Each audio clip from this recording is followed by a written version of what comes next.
Vote ചെയ്യാനുള്ള അവകാശം നമ്മൾ കഷ്ടപ്പെട്ട് നേടിയെടുത്താണ്. പക്ഷെ ഇപ്പോൾ ആരെങ്കിലും ഒരാൾ ജയിക്കുന്നതിൽ നല്ലത് നോട്ട കുത്തുന്നതാണെന്ന് ചിന്തിക്കുന്നവരാണ് ഭൂരിഭാഗം. മാറു കുറയ്ക്കാനുള്ള അവകാശം നമ്മൾ കഷ്ടപ്പെട്ട് നേടിയെടുത്താണ്. എൻ്റെ ശരീരഭാഗം കാണിക്കണോ വേണ്ടയോ എന്നുള്ളത് എൻ്റെ മാത്രം സ്വാതന്ത്ര്യമാണെന്നുള്ള രീതിയിലേക്ക് ആ ചിന്ത മാറി. ഇതൊന്നും മോശമാണെന്നല്ല ഞാൻ പറയുന്നത്, നമ്മുടെ ചിന്താരീതി മാറിയെന്നതിനെക്കുറിച്ച് മാത്രമാണ്. എല്ലാത്തിലും നല്ലതും മോശവും ഒക്കെ ഉണ്ട്.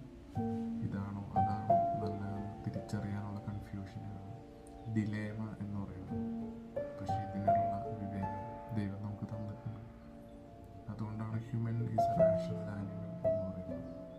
അതുകൊണ്ട് തന്നെ ഒന്നിൻ്റെയും അടിമകളാകാതിരിക്കാനുള്ള സ്വാതന്ത്ര്യവും നമുക്കുണ്ട്.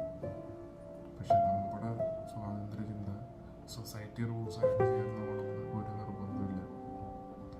പക്ഷെ ഒരു സൊസൈറ്റിയിൽ ജീവിക്കുമ്പോൾ ബേസിക്കായിട്ട് നമ്മൾ ഫോളോ ചെയ്യേണ്ട കുറച്ച് കാര്യങ്ങളുണ്ട്. ഇന്ത്യയിൽ ജീവിക്കുമ്പോൾ ഇന്ത്യൻ കോൺസ്റ്റിറ്റ്യൂഷൻ പറയുന്ന പോലെ ജീവിക്കണം, അല്ലെങ്കിൽ ജയിലിൽ കിടക്കേണ്ടി വരും. അതുപോലെ ക്രിസ്ത്യാനിയാണെങ്കിൽ ക്രിസ്തുവിൽ വിശ്വസിക്കുകയും ക്രിസ്തു പറഞ്ഞ കാര്യങ്ങൾ ജീവിക്കുകയും ചെയ്യേണ്ടത് വളരെ ബേസിക്കായിട്ടുള്ളൊരു കാര്യം. അതുകൊണ്ട് നമ്മുടെ ചിന്തകളെ പ്രവർത്തികളെ നോക്കുകയും ചിന്ത